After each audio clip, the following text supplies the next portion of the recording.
Hey there, this is Kole popping in with two quick announcements. The first of which is a reminder that our yearly charity stream, Duck Stream, is happening this week as you're listening to this. So from Friday, November the 20th through to the nearest Sunday there, we're going to be live and streaming games to benefit the Transactive Gender Center in Portland, Oregon. Stick around and watch that and hopefully donate. If not, that's cool. You can enjoy the entertainment too. And watch us play games for a pretty cool cause. You can find more info about that on the website leading up to the event.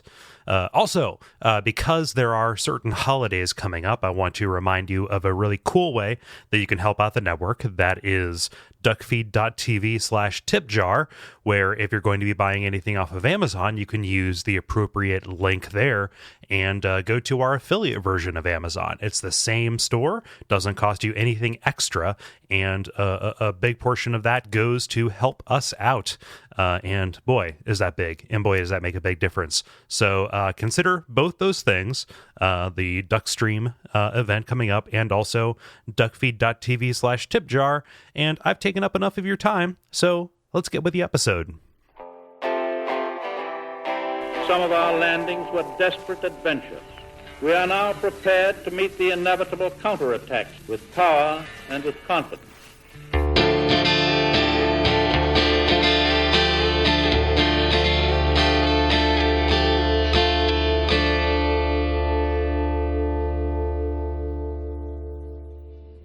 As you know, the Healing Church is the fountainhead of blood healing.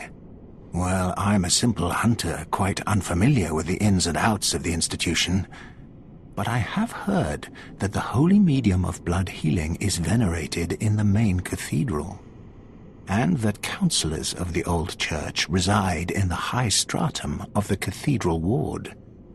If you seek blood healing, and the church is willing, you should pay them a visit. My name is Gary Butterfield. My name is Cole Ross. And I'm Allison Baker. And you're listening to Bonfireside Chat. It is a celestial favorite. Yes, and this like week... the tea. Yep, a little bit of screamy time tea. And this week, we are talking about the Upper Cathedral Ward, the home of the choir. And as you heard, we are joined by Allison Baker of LegoDarkSouls.tumblr.com. Hey, Allison. Hello. Yeah. Listeners to this show will know Allison from just kind of various ways that she's kind of contributed art-wise with her Lego stuff, and then also from the fan art episode, and also being really involved in the community and everything. We're super happy to have you on, Allison. Thanks. Happy to be here. Yay! Can you just say a little bit of how you like your relationship with Dark Souls, or how you got into the series? And then kind of what got you into being kind of more active and doing this art stuff that you do, which it'll be in the show notes, and it's been in the show notes a dozen times. But if you've never seen it, you should definitely go to the site, because the stuff Allison does is really cool. Okay, yeah. I've always been a fan of all the Souls games. I started with Demon Souls. I imported the Asian version to play it early. I think I blame Something Awful for that. There was a lot of hype about it on there. But yeah, I've been playing them all since then. As far as the fan art goes, I've always been a fan of Lego, like we discussed on the art episode. You know, Souls games are as good a thing as any to build Legos with. It's convenient that there's all kinds of medieval stuff for Legos as well. Yeah. Yeah, it would be hard if this were like, I don't know, like a different type of game, like a Mario type of game or something like that. Yeah, there are no bricks in Mario. Yeah, there are no pipes in Lego. Oh yeah. But yeah, hopefully, God willing, someday. Yeah, we're super happy to have you. When we wanted to get you on the show for a little while, and then when we got out, started at the beginning of the season, and kind of I touched base and mentioned what areas we had open and stuff, and you mentioned this one. Is there a particular reason why you chose the Upper Cathedral Ward? Not really. I just I do like the area. It's a cool little spot, and it's neat that it's like a hidden thing that you don't have to do. Mm-hmm. Yeah, it's one of my favorites. Like I really like this area. Also, every time I read it, I think it's referring to a guy. Like, hello, I'm Upper Cathedral Ward. Oh, Yeah, Kind of like with my friend Downtown Pete. yeah, Downtown Pete. Yeah. Yeah, and Downtown Abbey and Upper Cathedral Ward all get together and Yeah. Yeah. I kind of want to backtrack a little bit because you're the first person that I've heard who talked about importing a copy of one of these games ahead of time. I'm going to kind of project a little bit and ask, was that a bewildering experience trying to play one of these already mysterious games in a language that I'm going to assume you're not familiar with? That is a bad assumption, and if I'm incorrect, let me know. well, that's the thing. The Chinese version actually included an English option you could switch it to. Oh, wow.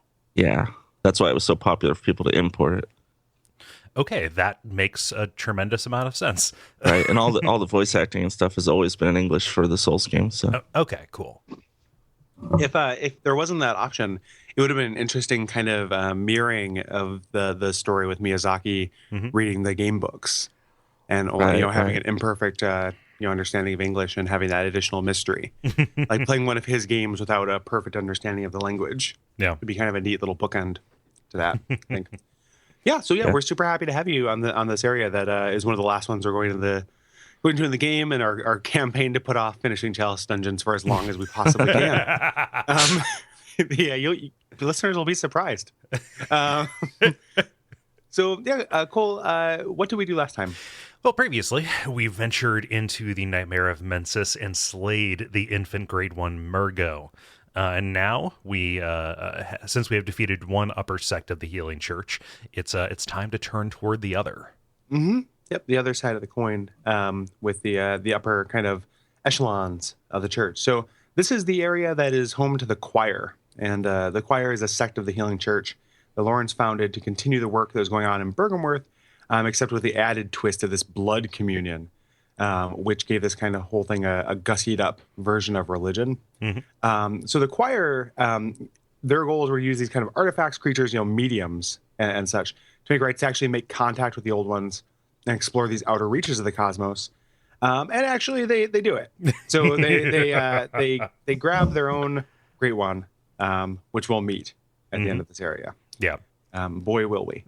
But yeah, so that these guys were successful in their way, Yeah.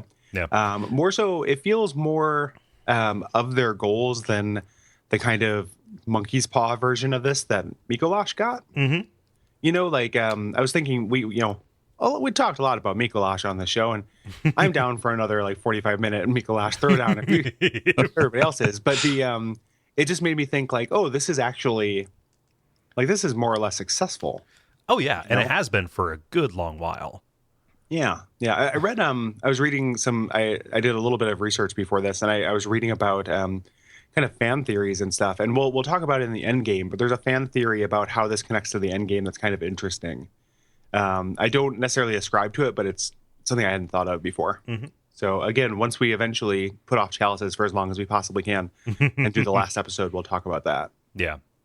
But I mean, this is also, so it's the source of the blood that they are using to, kind of minister, right? This communion that's happening, but it's also the source of a lot of the personnel of the church. There's a little bit of a Silent Hill angle where there is this kind of recruiting effort being done through orphanages and such, trying to, or just this orphanage, capital O orphanage, to indoctrinate these children into the church. And we see this with Adele. How some of these were kind of made into blood saints, people who were touched by the great ones and had their blood converted into a special kind of medium. We also see this with Yosefka, and in a different non-church affiliated way with what's her name, Ariana. Yeah. So this is a really important area for being 100% optional and really easy to miss. So. For sure, because it's kind of tucked away here, in a place where we've been, but you can forget that there's a locked door at the top of this tower because you get the keys so late. You did, yeah. So it's hours and hours and hours afterwards. Allison, can you speak a little bit to like how you first discovered this or how you came across it? Because when I was ready to beat the game and I was like, okay, I've done everything. I asked, you had played more of it, and I was like, hey, have I missed anything? And you actually clued me into this. So I had gotten the key, but just kind of forgot to do anything with it. Yeah, sure.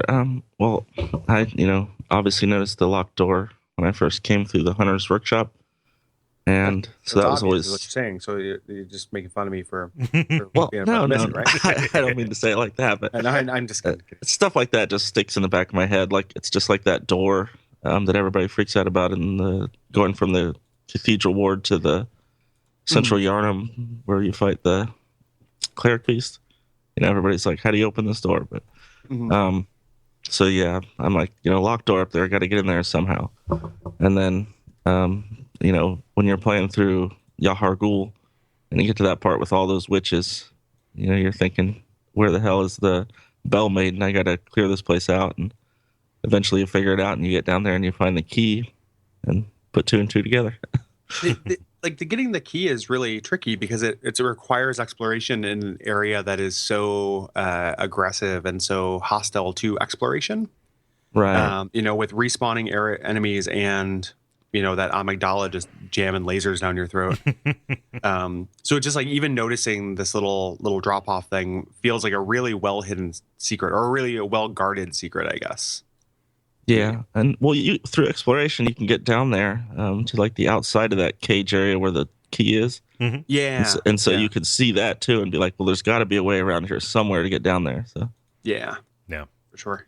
Yeah, it requires a certain amount of like spatial awareness of how these buildings are put together, because it's not immediately obvious that the amygdala bridge is kind of above and adjacent to that building.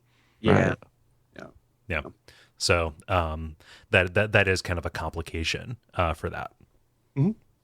But this Healing Church workshop that we're going to is pretty cool, because I didn't really take notice of this when we went here before and found the old workshop and such. But like when you're headed upwards in these rooms where you have the wheelchair gunners, you actually can look up and see these hunter's tools kind of chained to the ceiling. This is an armory that has kind of been raided for the hunt. Yeah, I never noticed that before. That's kind of cool. Yeah, I could grab those. Get a step stool. Yeah, and hunt a step stool. Hunt his little helper. Yes, me get hands on the top shelf. Yes, and for the most powerful weapons, you have to get the Celestial Scissor Lift. Yeah, Celestial drywall stilts. Yeah,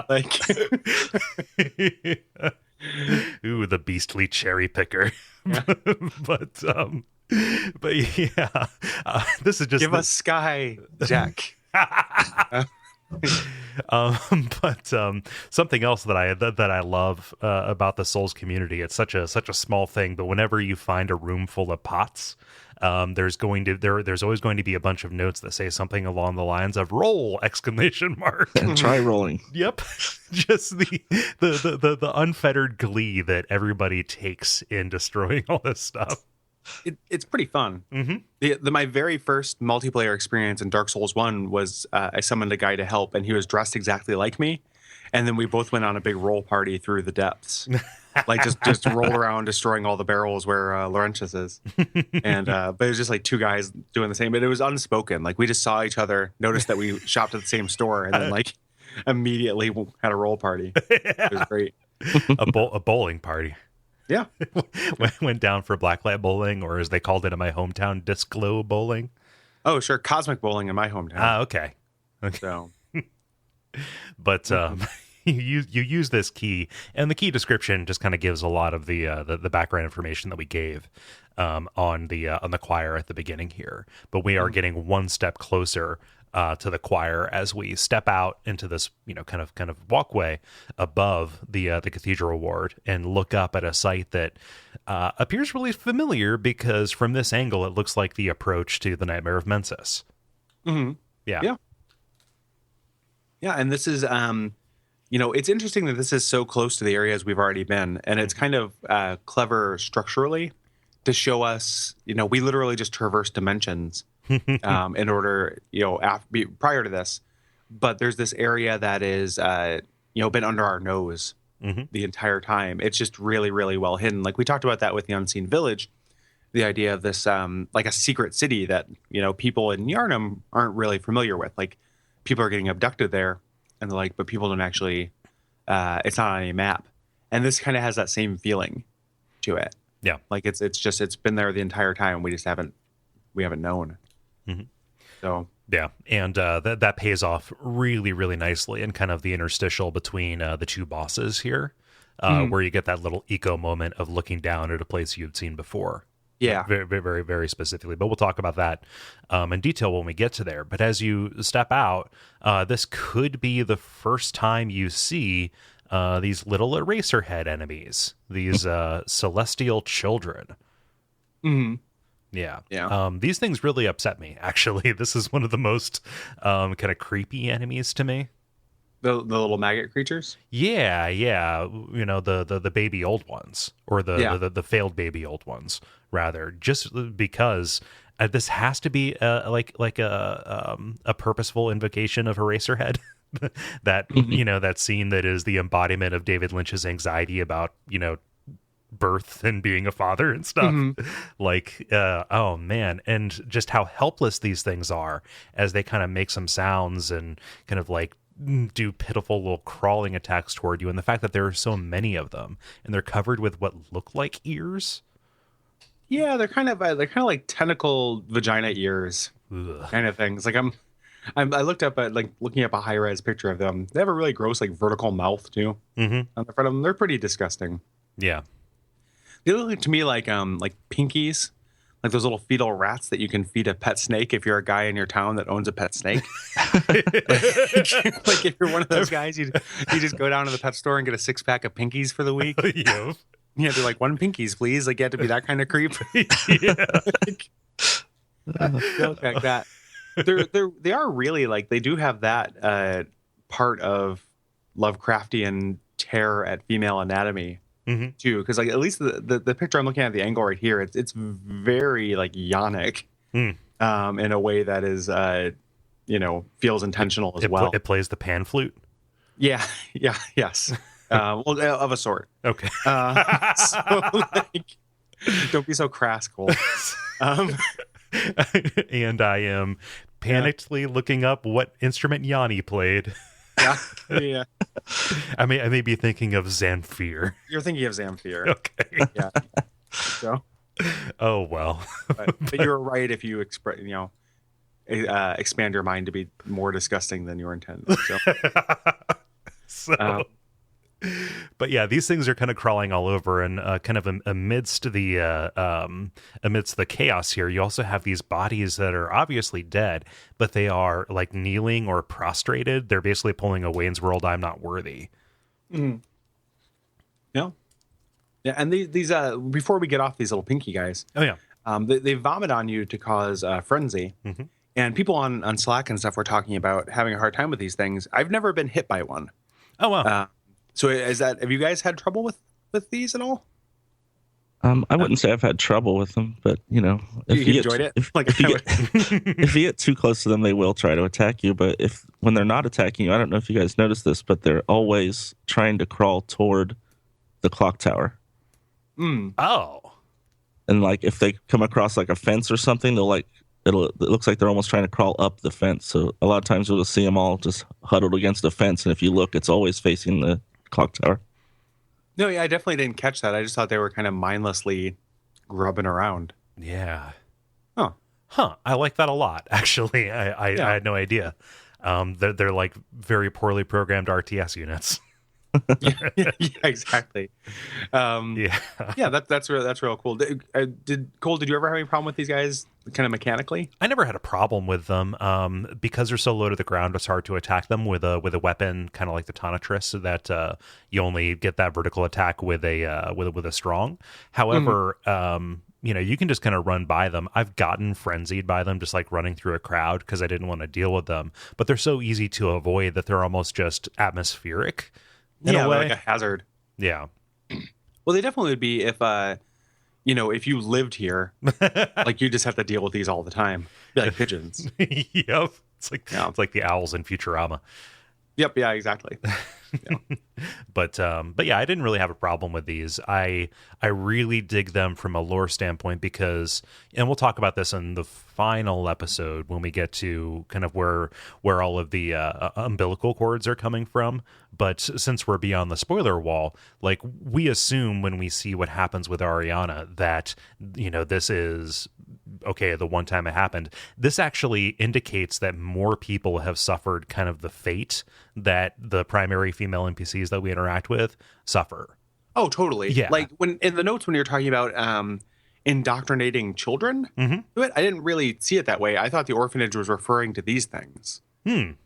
Like that this was, you know, people were giving birth to these, you know, quote unquote children, and this is an orphanage for them. Yeah. Was the way that I kind of read that. I don't know. I remember, so I think I need to cite my source, but that's from an item description.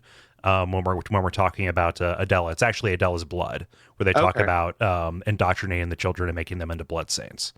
But like that also, they're not mutually exclusive. Like that could also be the public story, exactly, or it could be both. Yeah, and this could also be how they're made into blood saints, is they are kind of impregnated with these imperfect versions of these gods.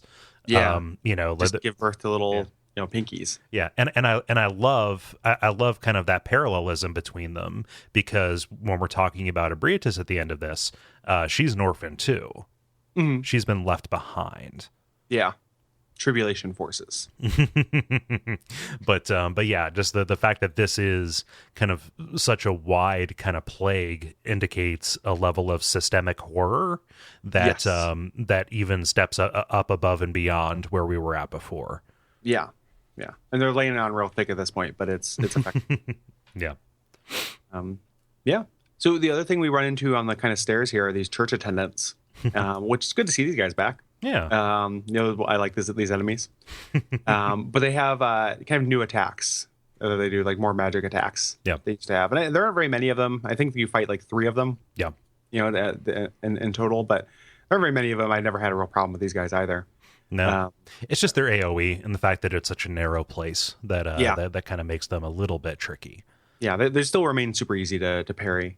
Yeah. And you get up to this landing outside of the building, which is, again, just Yharnam loves its statuary. So these are these kind of shrouded figures hunched over, and they're actually carrying daggers, which is interesting. You know, that's something we have not seen before. I don't quite know. I imagine we're going to see more of these in the deeper chalices. Yeah. You know, like these jagged things. Like, it looks a little bit like the shaman blade. Yeah, maybe. Yeah, but I don't know if that is an unfounded connection or not. So as our on-air chalice expert, or at least person who has done due diligence and completed the chalices, Allison, can you say if these things show up later on, or is there any significance to these statues with the daggers? Are they part of the chalice? I cannot say as to whether or not I've seen them in the chalice dungeons. I don't remember anything that I've seen in the chalice dungeons. Like, I don't necessarily blame you. Like, it is. They do have that problem. It's a blur. So a blur of wrists and fetuses. So. Yeah, it is a dark hallway blur. Yep, it is an endless hallway. That sounds cool. Sorry, you reminded me of House of Leaves, and I was like, cool. Wow. Ooh, now I'm listening. You rang. Yeah. Like a baby with keys. House of Leaves. Like, just like Cole gets fussy. You're just like, that's bigger on the inside than the outside. Just, huh? What? It's like one of my favorite jokes in King of the Hill. Peggy's trying, like, Hank is reading a book and not really paying attention, and then she just says propane, and he looks and goes, Yeah. And that is jokes from shows I've seen. But yeah, these new statues, unlike some of the other statues we've seen recently, these have occluded eyes again. Yeah. So we're back to occluded eye land, which is good. There's another one of these like kneeling bodies with a Great Lake rune, which we can pick up, and the celestial children are attracted to this or somehow connected because they're surrounding it. But we've dealt with their kind. So we just head up this walkway past that final guard and actually get into the orphanage itself. Yeah. There's a little bit of confusion in terms of which of these buildings is the orphanage. I opted to call this building, like this Resident Evil building, the orphanage, because the key that you get that is for the orphanage unlocks the front door of this. Yeah. However, I've seen the building with the Lumen Flower Forest referred to as the orphanage as well. So I want to make that clear to the listener. If we have this backwards, it's because it's a conscious choice. No, I think it totally makes sense. Yep. It's the key. It's the orphanage key. Mm-hmm. It goes to the orphanage. Yeah. Like the Lumen Flower Gardens is its own thing already. Mm-hmm.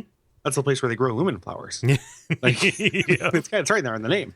I always thought this was the orphanage too. It also looks like an orphanage. It's not like it is like a Resident Evil is a good description. Like it's a building with lots of wood and hallways and stuff. Like it is not it's not built like a holy place necessarily. Mm-hmm. Like it kind of has that flavor to it of like a functional building. Yeah. When you first get here, you get one of these little set piece things we get with the brain sucker sometimes, where there's a brain sucker huddled over this body that's wearing choir garb. And, so as our first encounter with these guys, they're going to be around in general. And the fact that they're attacking or have attacked a choir garb person kind of says a lot about the state of the orphanage of this place. Like it is more or less abandoned by staff, which is a cool, like, we're coming to this after the disaster or after whatever has happened, like, all the members of the choir. Mm-hmm. We run into a couple of them throughout the game. One of them collecting intelligence on Mensis. And when we come here and see that this place is not crawling with choir people, it's kind of interesting because you think of that guy almost like in like deep cover. Mm-hmm. Like he doesn't know he's collecting intelligence, but doesn't know what's happened to his home base. Right. Which is kind of neat. What do you think the disaster was that happened here? Like maybe Beast Plague getting out of hand. Yeah. Because we run into a lot of werewolves here, and that's my thought. Yeah. Like, I mean, so the idea that the upper members of the church are the ones who undergo the most the most drastic transformations, or at least are more likely to do that. I'm not that unfond of the idea that hunters came here and cleaned house. Yeah. Like that, sure. That also makes a little bit of sense for me, depending on how closely you think the mobs of hunters down there are to the church, right? Yeah, that would work too. And then the beasts just kind of take up residence like a hermit crab. Mm-hmm. Also, like I love the idea that these brain suckers are kind of attracted to this, like all those crazy predators are to like whale corpses. Well, yeah, because these corpses have tons of insight. Oh yeah.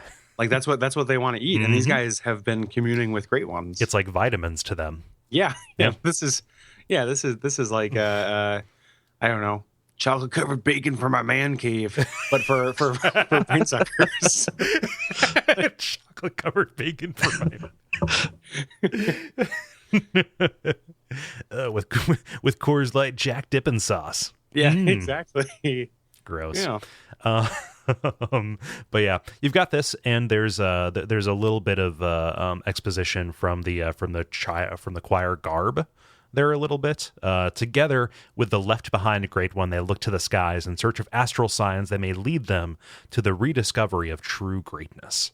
Yeah, great job. You did it. Like you succeeded.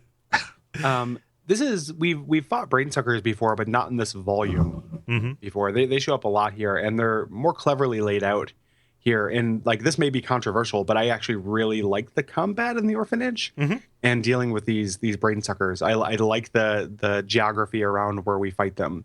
Yeah. Not so much this first one where you just kind of like, oh hello, you just like run into him. But yeah, I like fighting them here a lot. This is the only one you get the drop on. Yeah, and then other than that, they kind of get the drop on you, or you see them patrolling from a distance in a way that echoes Latria directly, which I really love. Yeah, and this is kind of overtly a horror area.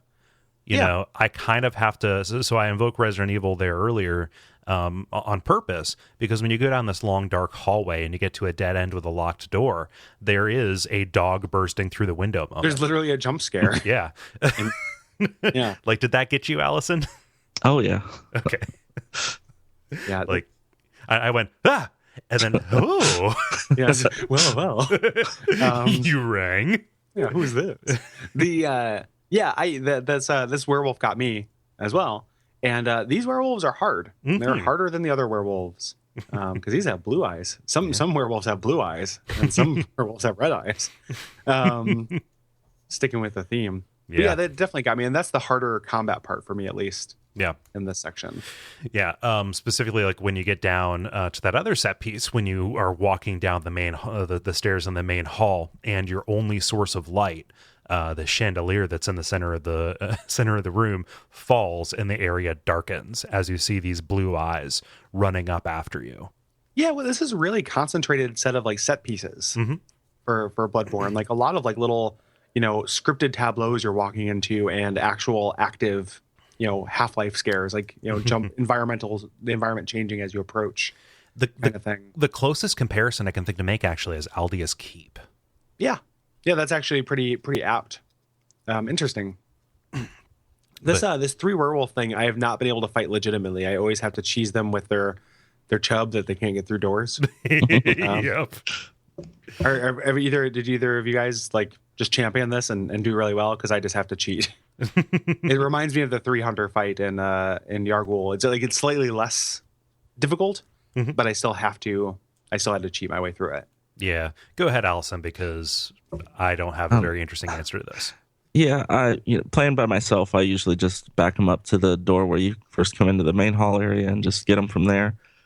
Jeremy and I actually played co-op through this area a couple days ago in preparation for the show, and we were able to champion them together without hiding. No, that's awesome, because this is I don't understand, like the person who just kind of solos this like a beast out on the actual floor is that's beyond me. Yeah. So they're difficult because they're incredibly aggressive, like these wolfmen are, and it's impossible for me. I've never not been stun locked by them. And also the fact that there are these 2 kind of walkways, or these 2 stairways, means that one of them is going to run up and flank you almost 100% of the time. So I think this is actually kind of a flawed encounter in that way, because when you're pressed like this, you're going to want to run back to safety, right? Especially when you get the sense that everything is kind of coming from a bunch of different directions. So I'm going to go and try and funnel them into a place where I can attack them, and the hallway would be an easier way to do that, right? However, the fact that they can't run through the doors, like that's as far as their leash goes, means that it's incredibly likely that you're going to see this, situation, and then that becomes the correct way to fight this. Yeah, you that have kind to of cheese breaks. it. Yeah, that kind of like just breaks a little bit of not the immersion. It's not my immersion, but like it just kind of like, oh well, this breaks the encounter. It's the same thing with the triple hunter thing, where like the way to do it is boring. Like it's not a very good fight. Then it's a cool set piece. Like I love the idea of these things coming. I love the chandelier dropping and all that stuff. But it's just not that. It's not a fun fight. It's just kind of And you could argue that it's kind of a puzzle to figure out to do that. But then, like you said, once you do that, it just has one solution. Yeah. And, in a game, like an area you're going to be playing through multiple times, a game you're likely to be playing through multiple times, like something like that with kind of one solution is not super satisfying. Yeah.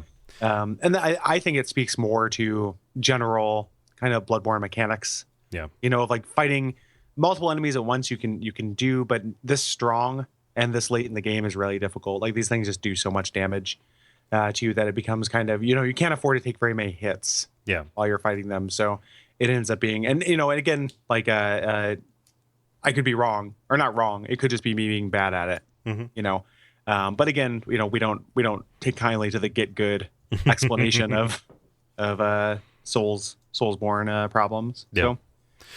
Yeah. Something I like about this, though, is this is the first time we fought a wolf in a long time. Yeah, it's kind of bringing us back again in another way. So yeah, we're not only coming back to an old area, but kind of coming back to like an old version of what we thought this game was about. Well, it's not an old version because everything else screams the new stuff. I think that this is the game saying that they're related. Okay. Like this is the game saying like these things exist. You thought it was A, then it turns out it was B. Actually, it's A plus B. Some magical new thing. Synthesis. C. It's I think that's what the game is doing here. Yeah. It'd be weird if there were no beast, because that's what's, just geographically be weird, because we were just downstairs and it's beast crazy. Well, they can't go through doors, so it'd actually be really easy to contain them. That is true. Well, they came here as pups. Mm-hmm. They were puppers, and then they just grew up. Please never explain puppers. No, there's nothing to explain. Like, they were pupper. Yeah, but yeah, no, the stopper plate on this door is made of silver. Yeah. We get a bunch of ritual materials, and really kind of high level ritual materials. Yep. Which makes sense because the choir's doing rituals all night long.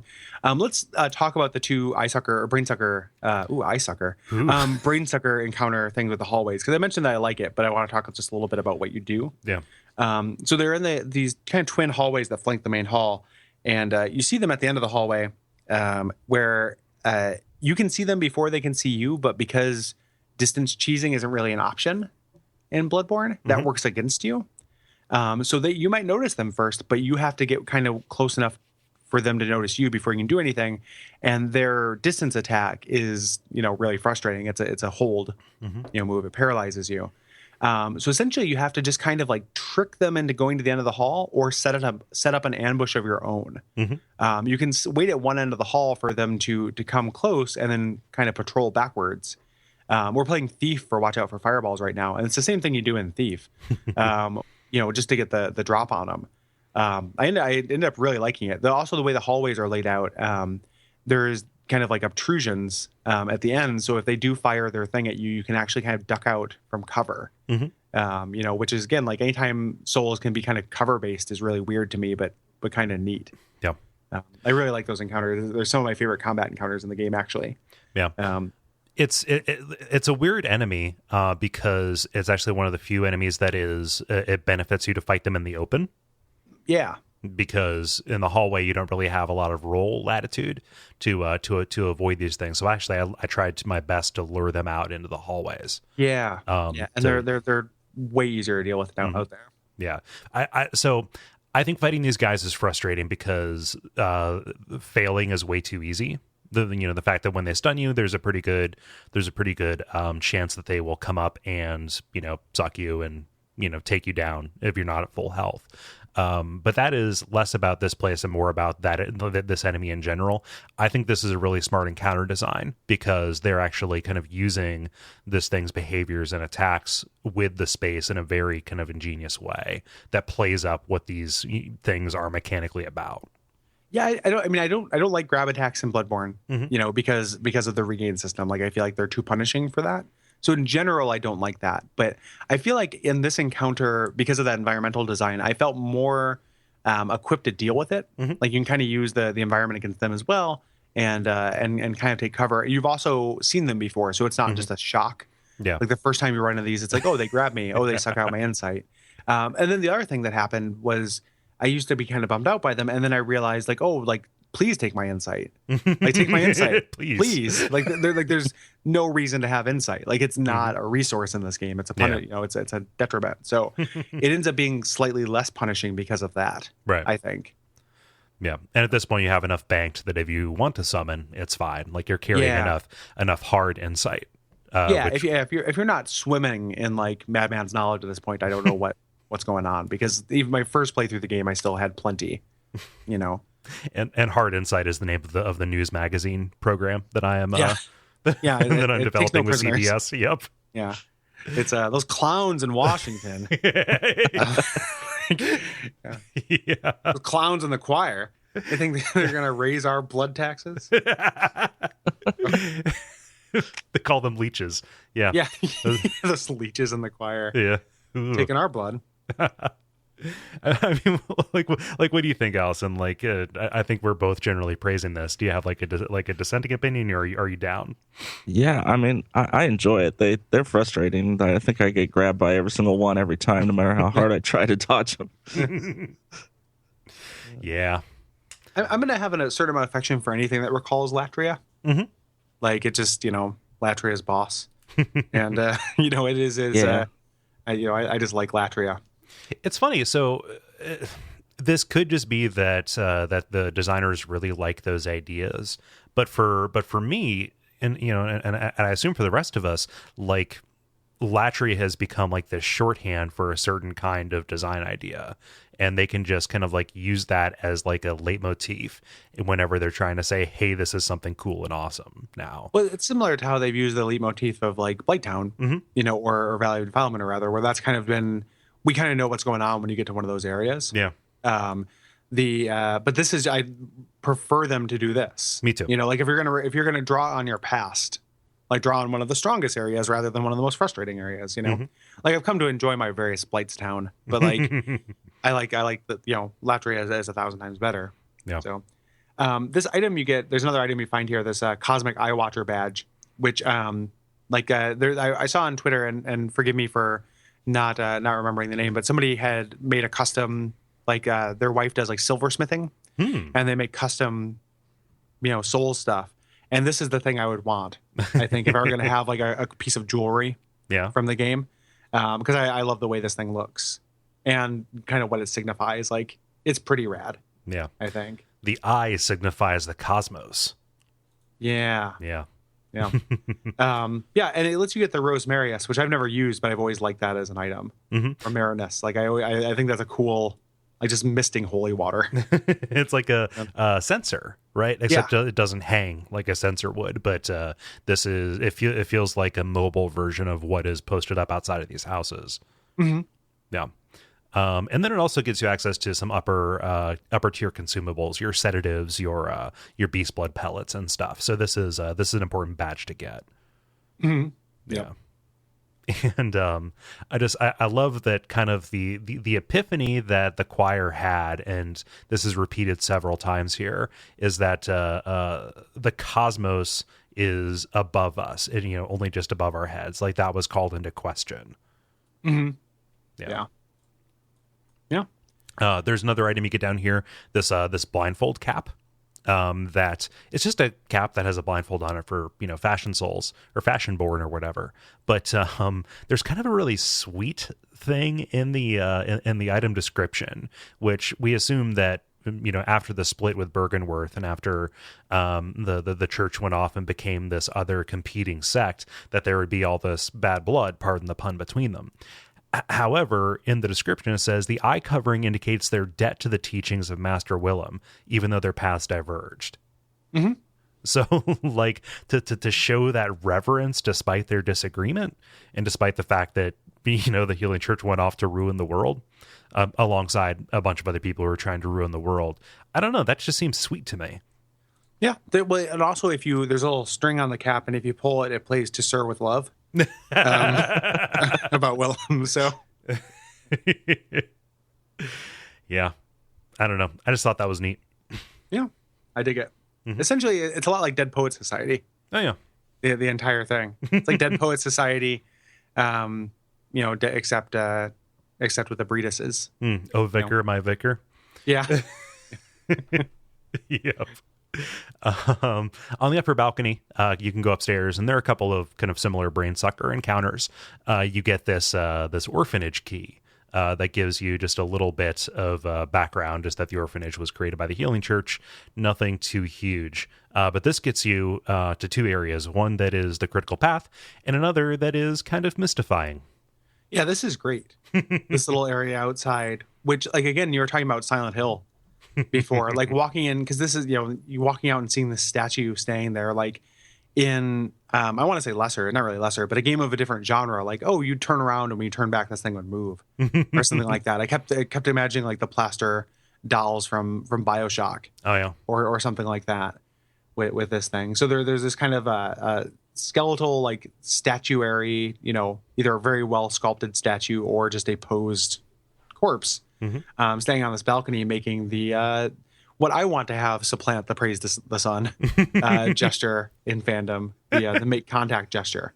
Yeah. Once you go up and talk to it, you kind of learn how to make this cool pose. Yeah, and there's a note that says the sky and the cosmos are one. And so this ends up being very again, back to the Lovecraft, but like almost like a 70s weird sci-fi kind of version of that too. And the make contact gesture is basically just the praise the sun, except slightly rotated. Tilted. Yep. Yeah. You're doing semaphore, like one hand is at 12 and the other hand is at 3. Yeah. Yeah, having the make contact or something that praises the cosmos be a skewed version of praise the sun, which the sun obviously being a cosmic body is kind of interesting. That's something like, I mean, I'm too tired to go down any kind of real supposition thing, but the idea of like moving from sun worship to worship of the cosmos is not a very far jump. Yeah. And it's just kind of like, oh, there's probably something there. I don't know. It's mildly interesting. Yeah. I mean, it's going from praising the thing that you can see every single day to something esoteric and beyond it. Yeah. Kind of. Yeah. Yeah. Pretty neat. And I also love the way that the make contact gesture changes just from like a function of your arms getting tired. Like I don't know how much we talked about that during the episode where we talked about the brain of mensis, but like it's very funny to me that everyone's doing this wrong and your arms get tired enough for you to do it right. It's like my arm is cramping and then, oh shit, like I made contact. It's super good. I'm kind of disappointed there aren't more things that react to this gesture, and I'm looking forward to spending the DLC doing this to every significant location and statue. Did you fall down a hole trying to make contact with a bunch of stuff, Allison? A little bit. Does I know the doll reacts to a lot of gestures. Does she do anything for that? I think she gives you the quizzical look. Okay. That she does like like she's only got a couple of set reactions. Like she'll clap or something. But yeah, she claps or she'll do the gesture back or she'll go, huh? I think this one she goes, huh? So. Yeah. But again, that sense of mystery, the fact that there is one thing in the game that reacts to this, all of a sudden makes this the new pendant. Yeah. Which didn't have one thing that reacted to it, but continuing. Yeah, in a game full of pendants with the Yarnum Stone and the Ring of Betrothal. Like, pendants the game. But you have this, and you can go and get that awesome rune if you so choose from the Brand of Mensis if you have been here so far. But the orphanage key opens up the critical path, which gets you out the front door, and you can open up this gate that gives you again a pretty good shortcut that lets you skip all of these brain suckers and continue into the upper floor of a very familiar building. Yeah, the Upper Grand Cathedral. We're here, and we're actually heading into like a boss fight or mini boss fight as we head into the Lumen Flower Garden. As we go here, we fight one of these Celestials on the way there. These goofy-looking, flabby-headed guys, which we've seen before, and now there are a bunch hanging out.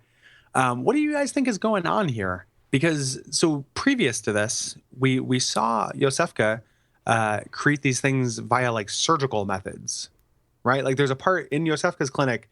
There's a person or there's one of these things on an operating table that still has a human hand, like it's in partial transformation. And here it's like they grow from the ground. Yeah. Like I don't understand this. Unless it is just, it's, because we're in close proximity to Abritus. The idea that Abritus's presence is changing the land around her or somehow corrupting it makes a sense to me, but it's still weird to me that like the options are either be near a Great One or like knock someone out and inject them with chemicals and stuff. And I mean, the chemicals could come from these flowers or something like that. Like there could be, something there, like some kind of connecting piece. But it just strikes me as a very different way to create these goofy, flabby-headed guys than we've seen previous. Yeah. So the idea that Yosefka is doing, or imposter Yosefka is doing these experiments, so far away from this, kind of indicates a little bit to me that she's going rogue. And trying to kind of establish her own way of getting closer to these great ones in the cosmos that she's seen. I think that the prime versions of these celestial emissaries are kind of color out of spacing from these lumen flowers, which kind of bear a little bit of a resemblance to the fluorescent flowers and stuff. And we know the connection between them, and it's not beyond, It's not out of the realm of possibility that imposter Yosefka could have taken some of these flowers and kind of used this as a way to kind of make like hybrids or convert people like that. That seems to make sense to me. Yeah, what do you think, Allison? Did you have a theory on this? Not really. It just seemed like nonsense. But I never really got, like, you see those guys like in the forest a little bit, and obviously fake Yosefka will change anybody that you'd send there into one of them.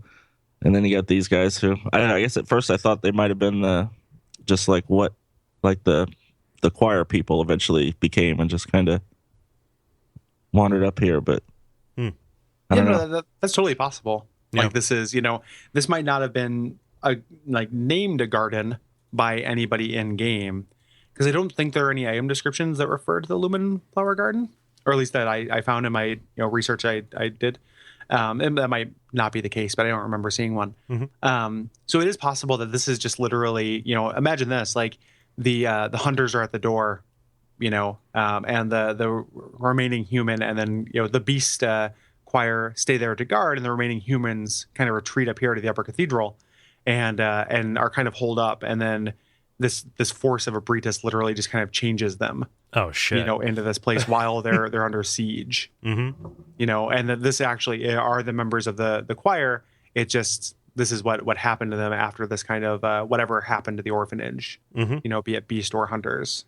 Yeah, like I dig that. I dig that a lot, because I think I like that better than the idea of them kind of growing out of the ground.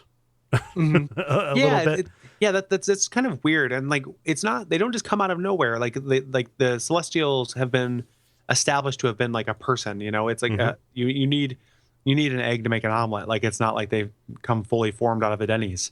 Like it's it is so it just seems like it seems like something happened, and I like Allison's idea. I like the idea that this is actually the members of the choir, and this is their sad fate, because it's a big organization, you know. And like the School of Mensis, like, we see what happened to those guys. They're all skeleton cage heads, like that. But and we see scores of them, like that was actually an organization. We see evidence of it here, and we see what happened to the students at Bergenworth. Like, part of their school got teleported to the dream dimension, and they turned into goopy students. We never see like a lot of choir except for this. Like, I think that is probably what's going on here, even if my specific, like, being holed up too close to a great one thing isn't accurate. I think that's probably in some way are the choir. Yeah. I think the only thing that kind of like throws out some chaff on that is the fact that this boss is called the Celestial Emissary. Break for music.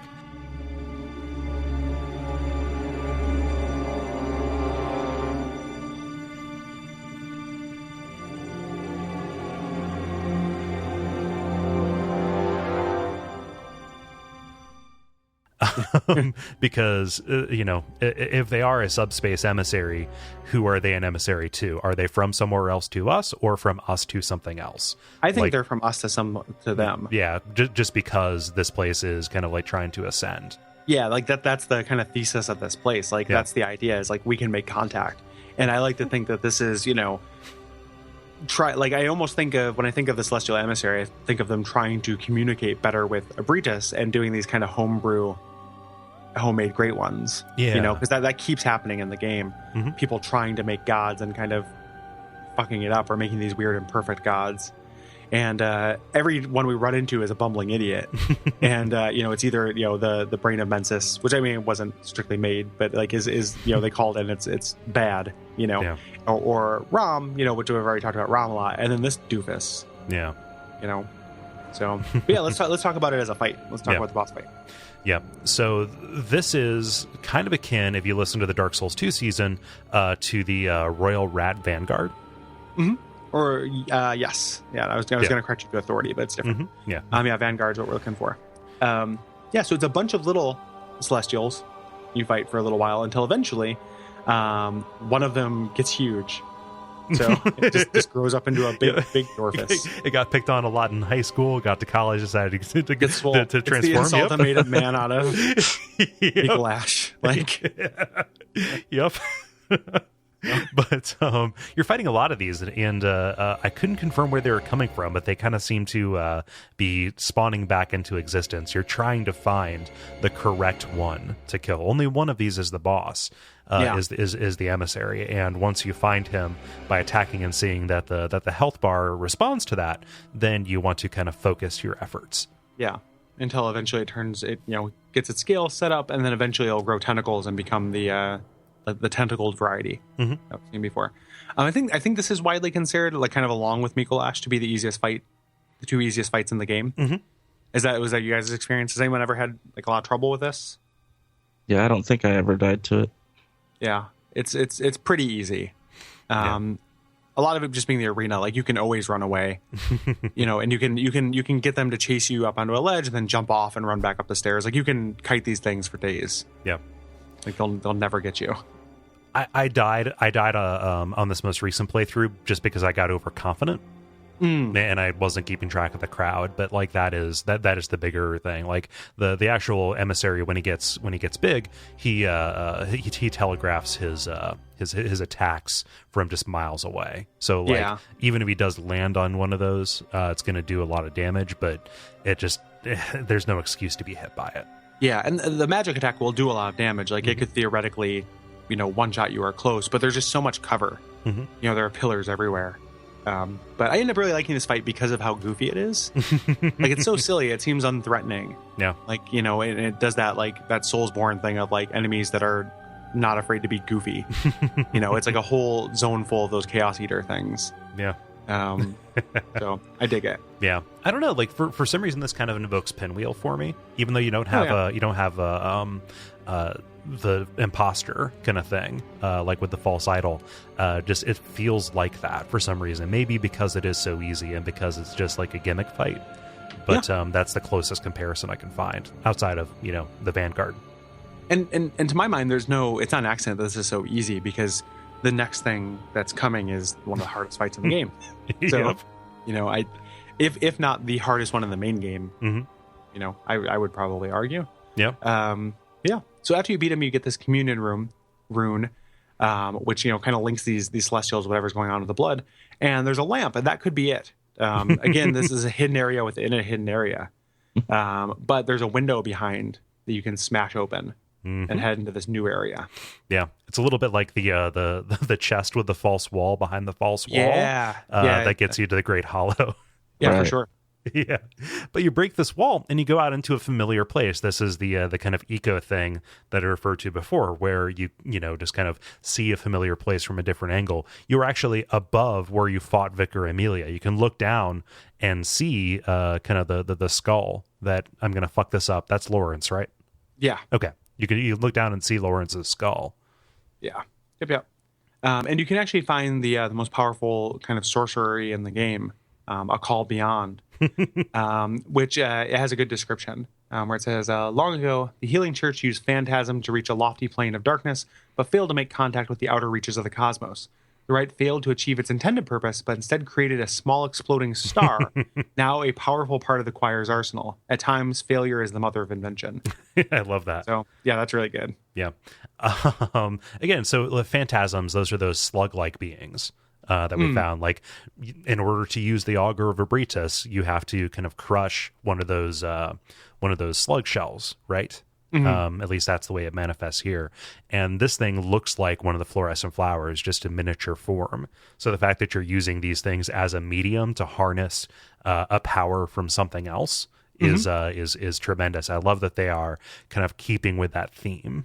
That everything, instead of just being a catalyst, is like a relic. Even the old hunter's bone, that is a hunter's bone that is a medium that kind of lets you go in and out of these pocket dimensions.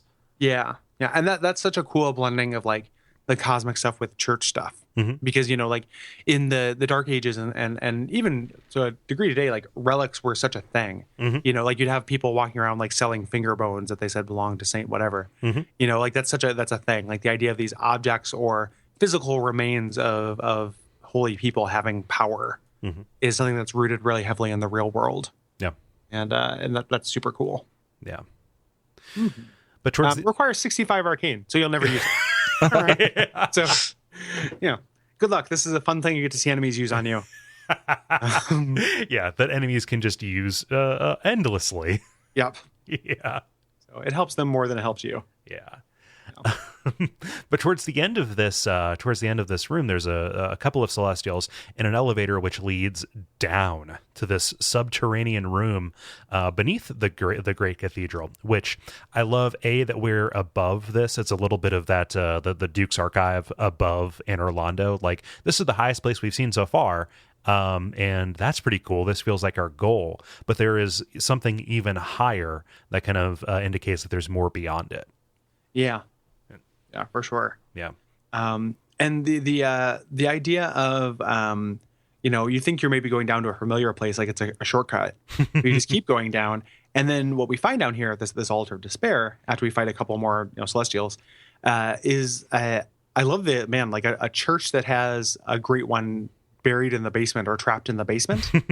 And we can talk about Abritas and what we think, if Abritas is trapped or just abandoned or what's going on, what her motivations are. But that's great. Mm-hmm. Like the idea of this like very, beautiful kind of Gothic cathedral that has this secret in the basement. Yeah. That you have to go through this circuitous route to get to. I really like that. So I don't know. I want to get your opinion, both of you, on this. Is this an elevator into a kind of a surface or higher part of the labyrinth? Oh, you mean the Altar of Despair? Does that exist in the? Yeah, is this a part of the Pthumerian labyrinth? And they decided to build the chapel where it was, in order to get good access to it. Allison, what do you think? I'll let you field that one first while I think about it.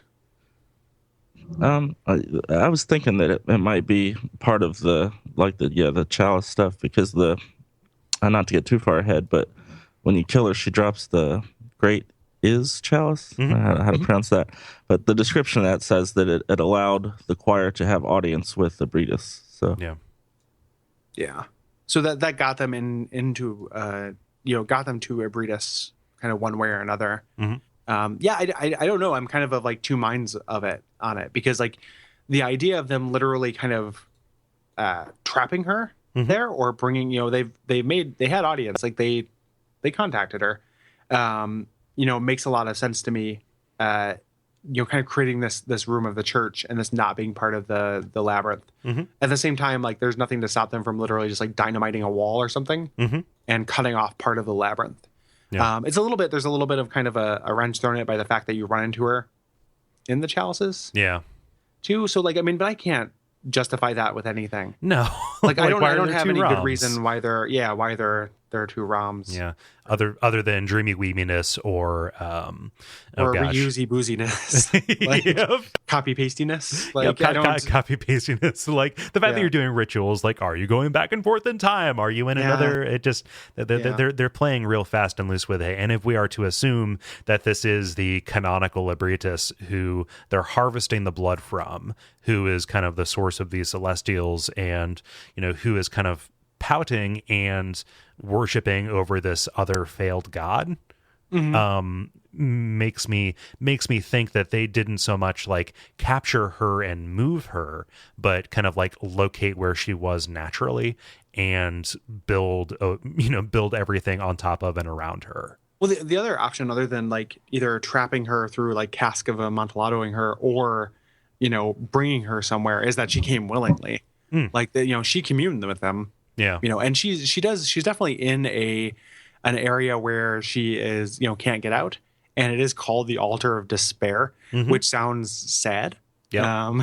But there's also this idea, like, we don't actually know what Abritas's motivations are. Mm-hmm. And it's possible that she's coming willingly. Like, we know previously we've established that like the Great Ones are sympathetic to humans. Yeah. Like they are not inherently antagonistic. Mm-hmm. So it's possible that she, this is where she wants to be. And the fact that she's kind of facing and almost kind of mourning over this romlet that you're there, like, you can't make a romlet without cracking a few eggs. Like, it is, the fact that she's having a Denny's romlet, when we find her, like, it almost like there's like an element of mourning to it. Mm-hmm. That is kind of weird, which makes me like, I don't know what actually could have happened, but it's interesting to think about. Like, it, they've been trying to make Great Ones, like, that's possible. Like, maybe they did, mm-hmm. or maybe this, Great One was some kind of, it could almost have been like, maybe it was a child mm-hmm. of, because that's every Great One loses their child. Yeah, like that's a thing. Like maybe that's what happened. Yeah, with this, and that's how they got, That's yeah. Yeah, we had a letter written in from Michael, who kind of was drawing our attention to something in the Pale Blood Hunt, which is kind of referring to the idea that that since Ebriatis is the daughter of the cosmos and not the cosmos itself, that she could actually be a different version of Ram.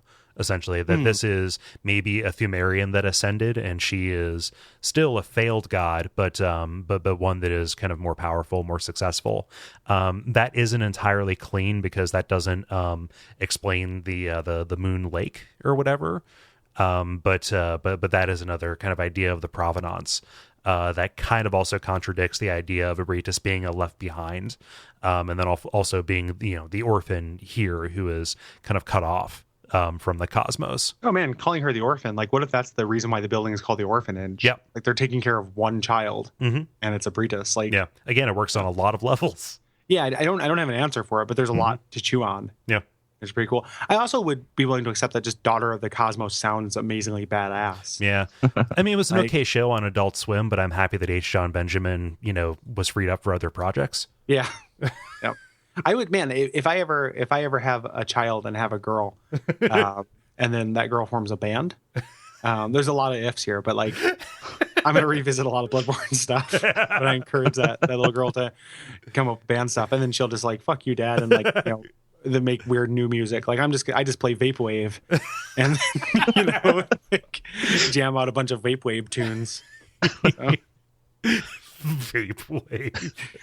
Yeah. Beep the vibe, beep wave. But yeah, I just I think that she might be the orphan or one of the orphans, or just this idea that there are children who are cut off from their parents at all levels, cosmic and otherwise, and the fact that so much of Bloodborne is about kind of the creation of life in a lot of ways, and we much like we are seeing different cultures react to the blood, where we are seeing different beings kind of react to the idea of how do you propagate the species. They are not hostile to us inherently because we become a part of their life cycle. Yeah Super cool. Like, yeah, it's a lot to chew on. Like, this area is not very direct as far as what's going on, but there's a lot of things that kind of fire the imagination and get you thinking, which I appreciate. Yeah. Do we want to talk about the fight? Let's do it. Ebriatis.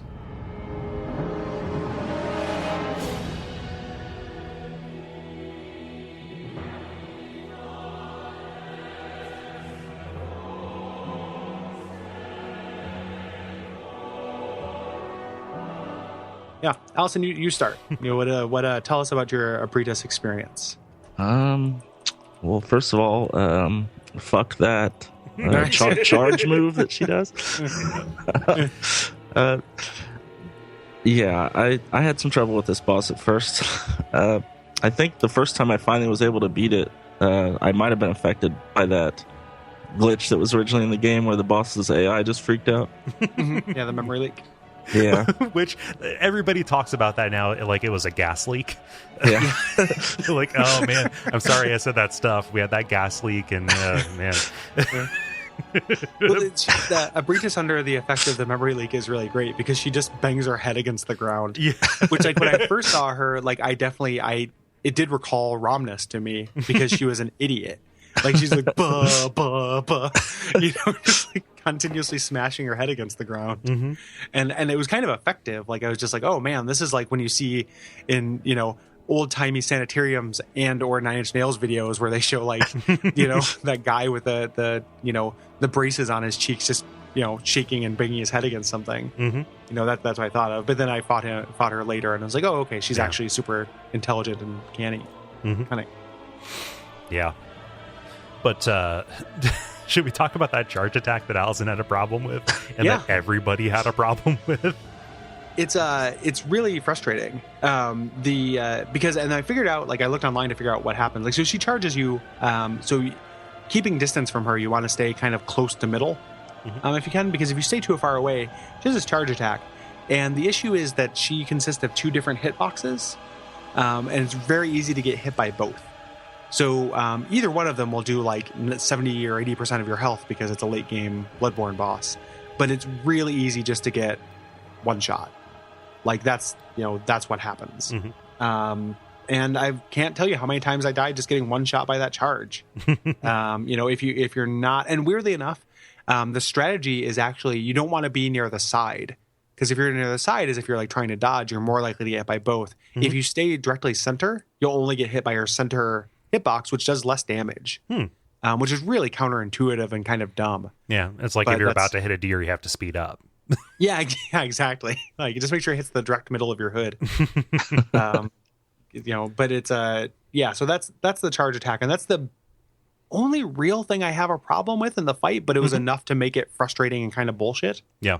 For me, you can be doing great for 80% of the fight, and then just she busts one of those out, and you're just like, fuck. Yeah, just one charge. Everything else that she does is fair and feels dodgeable. Even her big magic attack, which like historically has been kind of a pain in the ass from these creatures, is really manageable. Yeah. It's just this charge. It's so fast. And I get like what they're trying to do with this big ponderous thing that you don't think is going to be able to move really fast and can. Like, I like that, but boy, it shouldn't have done that much damage. Like, it's just a numbers thing, but it ends up being really frustrating. Like, I don't really like getting, one shot in games in general. Yeah. But I really don't like it in Souls games where it's not really the point. I feel like. No. It's not I want to be the guy.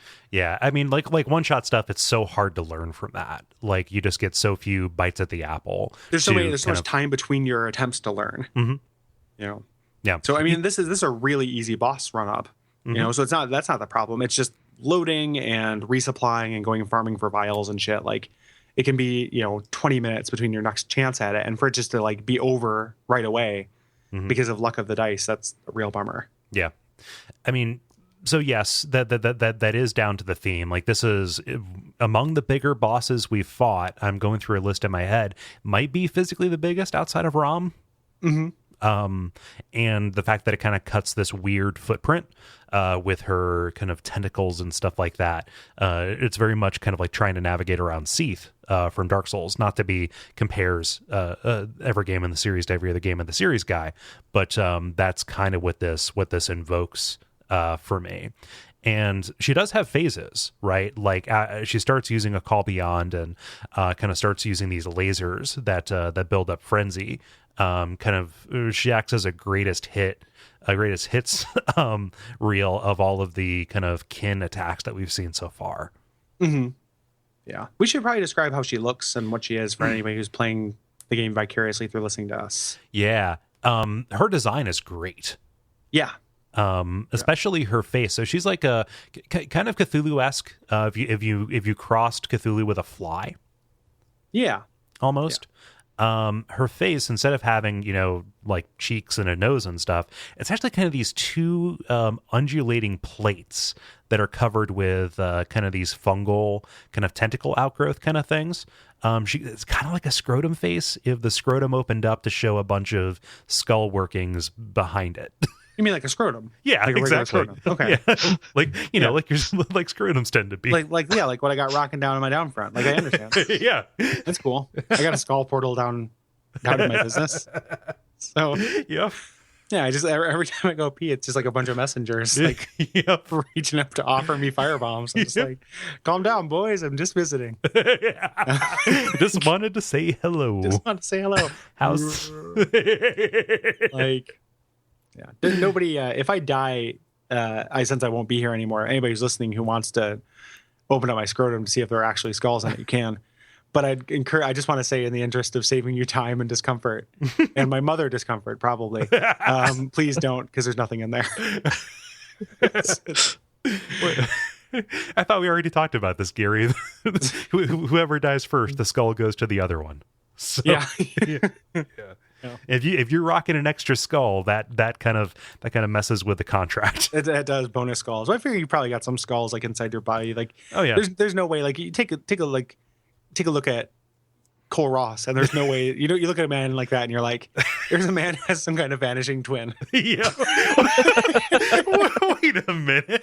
I know. I almost backed out of that but then I realized like I don't actually know what that implies about you. I was gonna what say, does a man with a vanishing twin look like? I don't know. Just that looks a guy. You know what? That looks like a guy who has a tumor that has some teeth in it. Yeah. Yeah. Oh man, on the playground they called me Teratoma Tommy. Yeah. Teratoma. Yeah, but no, I Thaddeus ventured my my twin brother Toll. Yeah. Pay that toll. Shut up, you. Bowser side. But her segue.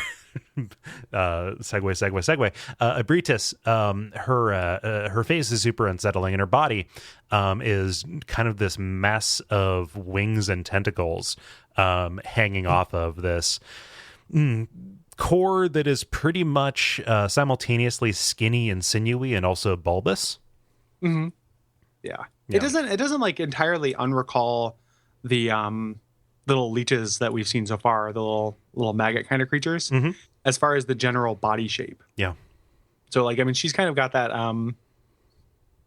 sideways L kind of thing, like a worm likeness, just with more legs and tentacles and the like. Yeah. And there's also, again, just throwing in that Lovecraftian, fear of lady anatomy thing, is that she is just a big vertical aperture on her front. Like in that way, she's very much of a piece. Yeah, with Lovecraft stuff. Yeah. Also, the design kind of invokes the Garden of Eyes from Bergenworth. Oh, sure. Yeah. Yeah. Yeah. I can definitely see that. Yeah. But thematically super good. I was not able to beat her for the show this time, just because of a time issue kind of thing. Like I tried for about an hour, and I'd beaten her before under the memory leak, and I'm not looking forward to having to beat her in the chalices to proceed. Mm-hmm. Yeah, I think this boss is super super hard. Yeah. Mostly because of that charge. And I know the thing with chalices, I haven't fought her yet in the chalice, but like the thing with chalices is like, oh, here's a worse arena. And I'm worried about that. Yeah. Like getting to her, like you fought her in the chalices, right, Allison? I'm trying to remember. I don't think she's part of the progression to like get to the, like the main boss of the chalices. Oh. Mm-hmm. Yeah, I think because you don't ever actually have to go to the chalice. Is that? Oh, Yeah, well, maybe I am misunderstood somehow. Yeah. Yeah, I don't know. Like our knowledge on, like, if anyone wanted to be mad about it, you could be mad about it. Our knowledge on chalice stuff is still really underformed. Yeah. So because we still need to do them, So I don't have a great idea of it. But I'm watching. So it's I'm watching a video now of her in the chalice dungeon. And it's just a big round arena, but it is significantly smaller. Yeah. Than the main one, so I could see it being harder. Yeah, that's one way in which this fight is pretty generous. Like the Altar of Despair is gigantic. Yeah, for sure. Yeah. But, I find this attack really hard. You can this fight, if you can target her head separately. Yes. And if you hit that, the run I'm using for the show right now is a strength build that uses the cannon a lot. And the cannon with the dust that you can, the bone dust, can do a significant damage and also stagger her. Oh, so you can get up and do a visceral? Yeah, you can get up and do visceral attacks. But like, I watched somebody online, like one of those just guide things where someone's like, here's how to beat a Breedis. And they were doing so much damage to her that I have no idea how they were doing it. Like, I just don't do that much damage with my weapons. And the upgrade material economy discourages me from having like more than one strong backup weapon. Yeah. I don't want to grind to do, to get the weapons that are perfect for each boss for that. But I do still little damage to her. Like, that's the other thing, is it just ends up being a clock where there's more of a chance for her to do that charge that I end up being unlucky with. So yeah, I find this fight super, super hard. Yeah. Beautiful, thematically great, but really, really hard in kind of a nonsense way. Yep.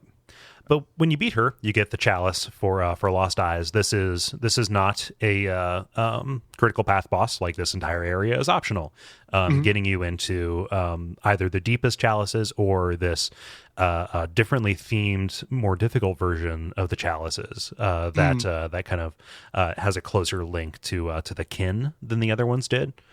Supposedly Eyes is where they found Ebriatus, or at least this current version found them, or maybe the Thumerians found her there too. I don't know. Yeah, I don't know. Kind of a little addendum to this: the Altar of Despair.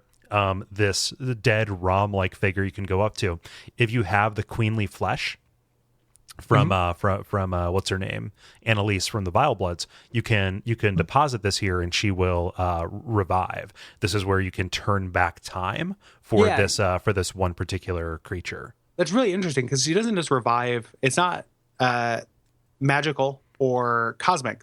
What revives her, it is literally time travel. Yeah, it resets her body to an earlier state. What a weird one-off detail thing in this game. Like, there's no other reference to anything doing that I can find.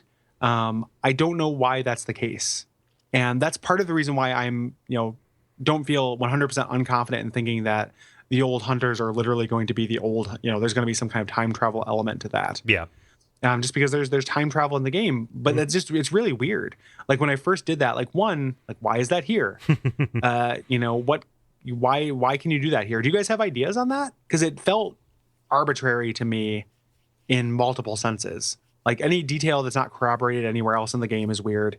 And the fact that you bring this character from Canehurst here in order to make her body time travel, that's just the whole thing struck me as very strange.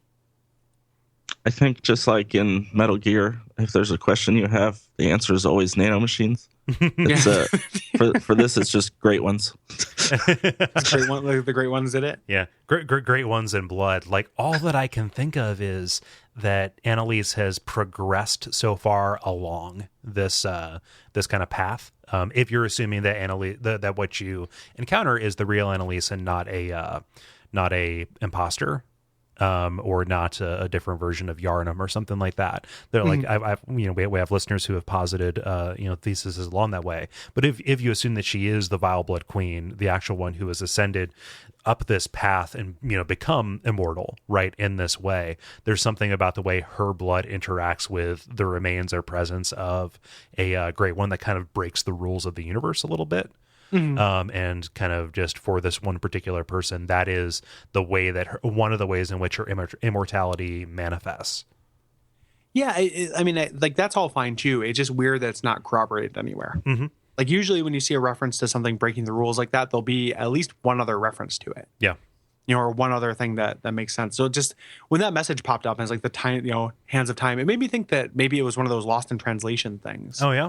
That message might be different with a better translation, in a way that does not explicitly imply time travel. Yeah. So I don't know. I'll have to look that up because people are kind of now doing the translation thing.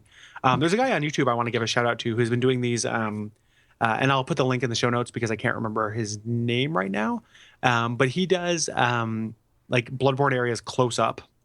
He's a Reddit guy, and he just kind of goes through these areas and spends an hour, like the same amount of time we spend on the area, but just talking about close up images of the enemies, talking about details on their clothing and stuff. Like, in some way it's less broad than what we do, or in some way it's more close up, and some way it's less. But the focus is different, and it makes kind of an excellent companion to kind of what we're doing, I think. Oh wow! If I had discovered him during the beginning of the season, I would have tried to get him on the show because he's really cool. Yeah. And I can't remember his name, so that's great. But he's doing really good work. Yeah. And so he would be a good person to ask about that translation thing, because when there are messages in these areas, he's been finding translations. Oh wow! For them. So, I'll put that in the show notes. Everybody should check him out. And maybe someday we'll get him on the show for Dark Souls 3 or something like that if he's interested. Yeah, I'm down. Yeah. Cool. So, but that's the area, I think. Yeah, that's kind of it. Yeah. There's not really much more to say. Do we have any kind of final judgments on this? Any wrap up thoughts, Allison? I really enjoy the area. I mean, as much as people complain about the Ebriatus boss fight, I do like it. Jeremy and I were able to beat her in pretty quick order when we were playing, like I mentioned before. But yeah, it's nice. It's a short area. It's got a lot of great set pieces. Just a lot of fun. Yeah, I mean, I feel similarly. I'm still not super into Abritus, but it doesn't make me mad the same way that some other boss fights do. It's good because it'd be such an easy fix. Like, it's this one thing I don't like. And it even feels like a glitch. Like, getting hit twice there even feels like something that wasn't intended. You know, so I'm more willing to forgive it. But it's just like one of my favorite designs. You know, it just goes further towards, you know, making me make up for or like it in spite of the problems with the fight. And then the area leading up to it's one of my favorite in the game. I love this, like, hidden in plain sight. I love the idea of this cosmic entity in the basement of a church, like, affecting it. All those things. Like, there's just a lot to love here. Yeah. So this, you know, this does it for me as an area quite a bit. It's one of my favorite. It's up there with you know, Canehurst. Yeah. It's funny because for as well integrated as this is in kind of the broader story of Bloodborne, so much of this area, specifically the bosses, feels like it's out of a different game. And Bloodborne is a game that contains multiples, you know, in terms of theme, in terms of appearance. You know, the story kind of spans all these different things, and the fact that this is a terminus of something so optional that again feels like you're walking into something different. I don't know, it feels really satisfying to me. Yeah, very good. I think we're just all in agreement that we dig it.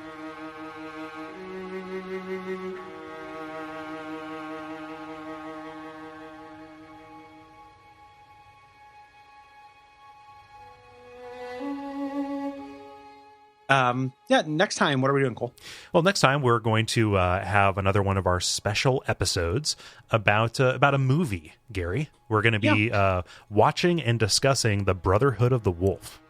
Yeah, a movie I've never seen, but a lot of people have said that Bloodborne takes a lot of its kind of visual iconography from it. In addition to having just kind of like a lot of a wolf stuff. One of those wolf movies. Yeah. This was directed by, I believe, I want to confirm this, or confirm his name, the same guy who directed the Silent Hill movie. Oh, interesting. Yeah, so there's a little bit of a video game connection there. And Christoph Gans, for as flawed as the Silent Hill movie was, it was visually striking, so I'm very much looking forward to this. Ooh, also, Christoph Gans directed a movie called Necronomicon. Oh, interesting. Yeah. Yeah, I think that's supposed to be really bad. I think that's an anthology thing that's supposed to be weirdly salacious and sexy. Yeah. I don't know that to be the case, but my vague memory of that. Oh, but it does have a film adaptation of one of my favorite Lovecraft stories, Cool Air. Oh, sure. Yeah. It's probably like Cool Air, but with like, you know, lots of dumb monsters. Yep. if it's the thing I'm thinking of. Yeah. But yeah, Cool Air is good. Yeah. So, Allison, can you thank you again for joining us? We really appreciate it. I hope that we didn't talk over you or anything. I apologize if we did. Can tell people online where they can find you and find your work. Let's see. Well, you can always find my stuff at legodarksouls.tumblr.com. You can hit me up on Twitter at Allison by proxy, or just hang around the Duckfeed areas. Yeah. Allison is involved in that stuff. You should, if you haven't joined our Slack channel via our Patreon, if you go to patreon.com/Duckfeed.tv, you should. It's $2 a month. It's really fun. Yeah. It's a really good community. Lots of good discussions going on there. New and old. Yeah. Cool. So we can do our admin here. First off, I want to say thank you so much to everybody who came out in our recent Ohio meetups, both in Cincinnati and at the Ohio Game Developers Expo. That was a fantastic time. It was a wonderful weekend, Gary. I know you had to spend a lot of time in airports to get out here, and even that did not put a damper on things. Yeah, two days, two more or less full days of travel. Blah.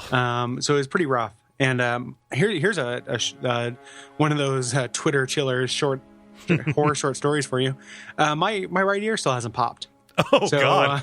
I'm almost a week after being on the plane, and my right ear is still giving me problems. So I should probably go to a doctor and check that out. Yeah, I don't like going to the doctor, but I probably will. So the it was amazing. super, super fun. And the talk was really fun. Big thanks to Chris from COSI. He's not from COSI. He's from the Ohio Game Developers Expo. Yeah. But who had us out. And I think the talk went really well. It's really fun. You guys will hear it. It will end up being an episode of this show at some point. And I think it was really fun and went pretty well. Yeah. We love meeting people. Yeah. So that was great. Thanks to everybody who came out. Yeah. We have another big community thing coming up. And then we sleep for like a month. But then I stop worrying about things in the future for a little bit.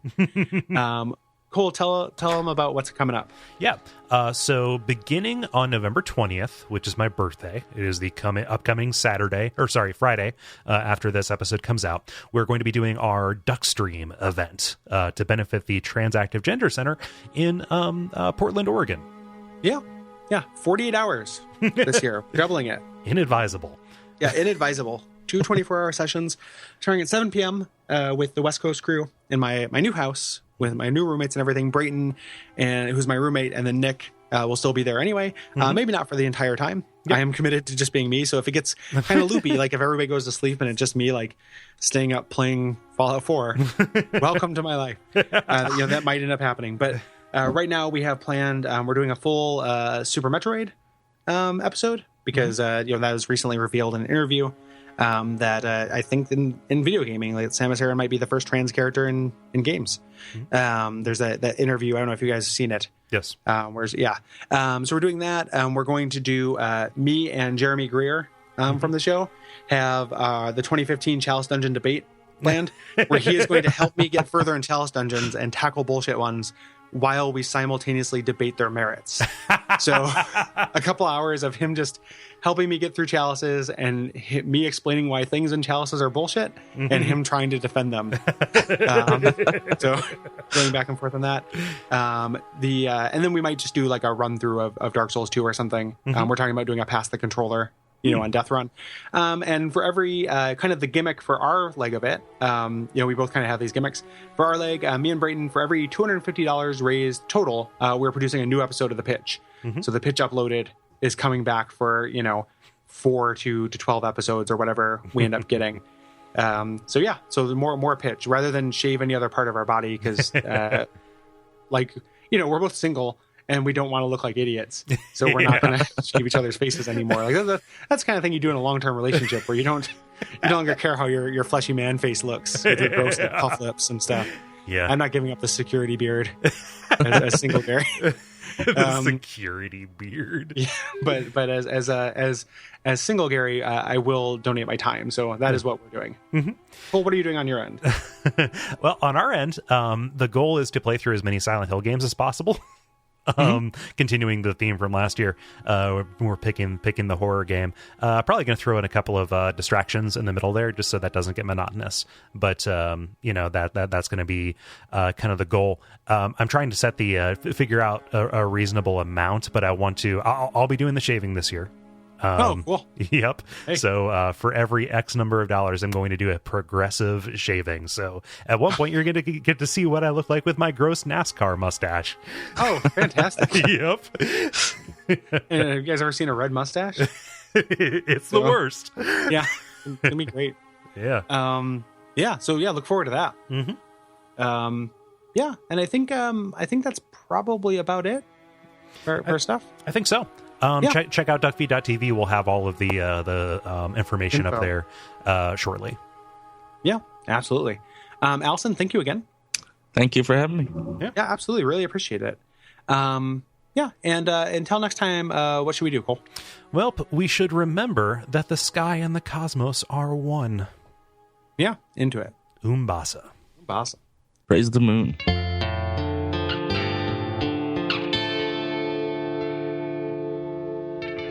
And we all pray that we will have far more soon.